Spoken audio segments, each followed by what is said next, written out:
Bonjour, je suis heureux donc de vous rencontrer à nouveau sur le site d'engacha.com.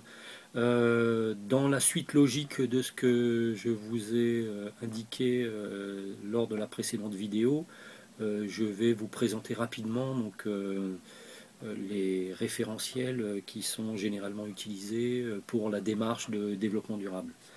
Donc déjà une autre définition qui n'avait pas été abordée lors de la précédente vidéo, c'est celle de la partie intéressée ou la partie prenante, on dit stakeholders aussi en anglais, donc qui sont des individus ou des groupes qui peuvent affecter ou être affectés directement ou indirectement, donc dans le court terme ou sur le long terme, donc par les stratégies, les actions, les messages que vous allez donc émettre donc pour mettre en œuvre et atteindre vos objectifs.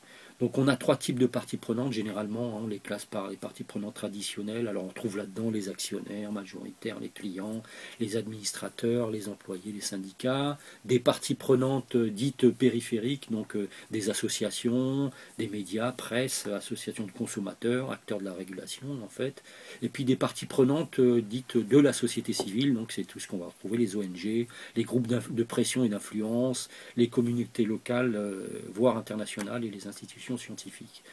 Donc ça, c'est un premier point. Euh, ensuite,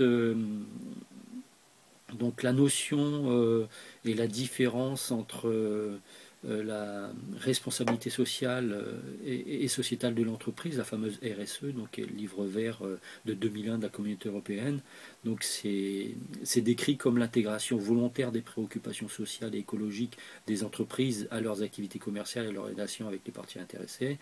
Et il s'agit de satisfaire donc aux obligations juridiques applicables, bien sûr, mais aussi aller au-delà et investir davantage dans le capital humain, l'environnement et les relations avec les parties intéressées. Donc c'est la responsabilité d'une organisation vis-à-vis des impacts de ses décisions et activités sur la société et l'environnement qui se traduisent par un comportement éthique et transparent. Et donc ça contribue au développement durable. Ça prend en compte les attentes des parties intéressées, des parties prenantes. Et ça permet de respecter en fait aussi donc les lois en vigueur, et intégrées dans l'ensemble de l'organisation et mis en œuvre dans ces relations. Donc ce sont des définitions qu'on peut voir réapparaître dans différents référentiels, dont l'ISO 26000. Ne pas oublier aussi la notion de notation extra-financière déclarative ou sollicitée. Donc aujourd'hui, vous avez en fait un certain nombre d'agences qui évaluent sur un certain nombre de critères avec des échelles prédéterminées cette notation. Et cette notation, généralement, elle apparaît ensuite donc quand elle est réalisée par ces agences spécialisées, elle est utilisée par les sociétés de gestion donc pour contribuer à des fonds d'investissement, ce qu'on appelle l'investissement socialement responsable, les ISR notamment. Et en fait, ce travail s'appuie principalement sur des données publiques issues des entreprises, mais aussi des ONG, d'organismes gouvernementaux et de syndicats. Donc ça représente quand même 3% de la gestion d'actifs en France, donc environ 115 milliards d'euros d'encours. Et cette notation, elle peut être extra-financière, donc déclarative ou sollicitée. Donc dans un premier cas, c'est une agence qui analyse le comportement socialement responsable de votre organisme sans que vous l'ayez sollicité directement. Et dans le deuxième cas, il y a un audit qui est réalisé à la demande de l'organisme qui souhaite améliorer son comportement ISR et puis qui rémunère cette étude, mais les résultats sont souvent confidentiels. Voilà. Euh, dans le cadre de l'ensemble des référentiels, on a identifié un certain nombre. Euh, dans tout ce panel de référentiels qui seront disponibles dans la fiche produit correspondante sur le site, vous pourrez retrouver des référentiels qui sont plutôt axés sur la partie sociale sociétale. D'autres types de référentiels seront axés sur la partie économique. Et enfin, d'autres sont sur la partie environnementale. Donc dans l'analyse que j'ai pu faire de l'ensemble de ces référentiels disponibles et normes, j'en ai trouvé deux en fait qui correspondent le mieux de mon point de vue à